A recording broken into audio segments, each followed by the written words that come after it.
गुढीपाडव्याच्या दिवशी लोणंदमध्ये निघाली महिलांची भव्य रॅली, 400 महिलांचा सहभाग. लोकआनंद प्रतिष्ठान लोणंद यांच्या वतीने गुढीपाडव्याच्या दिवशी वुमन बाईक रॅलीचे सलग 4थ्या वर्षी आयोजन करण्यात आले होते. याही वर्षी मराठी नववर्षाचे स्वागत करण्यासाठी 400 महिलांनी यामध्ये सहभाग घेतला. गेल्या 3 वर्षांच्या यशस्वी बाईक रॅलीनंतर यावर्षी भव्य अशी बाईक रॅली लोणंदकरांना पाहावयास मिळाली. यावर्षी 4 विदेशी महिलांनी या रॅलीत सहभाग घेतला.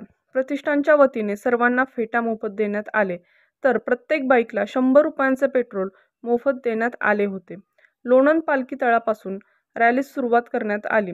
रामनामाची गाणी, ढोलकी, ताशांच्या गजरात बाजारतळ, गांधी चौक, लक्ष्मी रोड, नगरपंचायत समोरून शास्त्री चौक, शिवाजी चौक, जाधववाडी, वेताळपेठ मार्गे रॅली पुन्हा बाजारतळावर आणण्यात आली. रॅलीच्या सुरुवातीला राम, लक्ष्मण, सीता, हनुमान यांची वेशभूषा परिधान केलेली मुले सर्वांचे लक्ष वेधून घेत होती. त्यांचे प्रत्येक चौकात फटाक्यांच्या आतिषबाजीत स्वागत करण्यात आले. सर्व सहभागी महिलांना शांतिकाका सराफ यांचेकडून चांदीचे नाणे तर अरिहंत ज्वेलरी हाऊस यांचेकडून चांदीचा फोटो असणारी फ्रेम मोफत देण्यात आली. मराठमोळा पेहराव व सामाजिक संदेश देणाऱ्या 5 महिलांना पैठणी स्मृतिचिन्ह देऊन गौरविण्यात आले. या वर्षीचा लोणंद क्वीन पुरस्कार कृपा तेजस गांधी यांना देण्यात आला. त्याचबरोबर प्रत्येक सहभागी महिलेस प्रमाणपत्र देण्यात आले.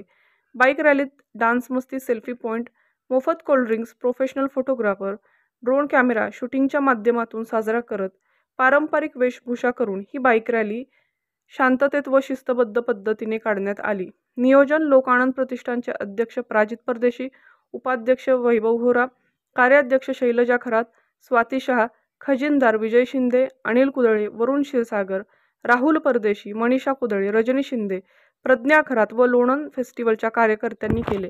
क्रांतिसूर्य न्यूज चॅनेल, सातारा.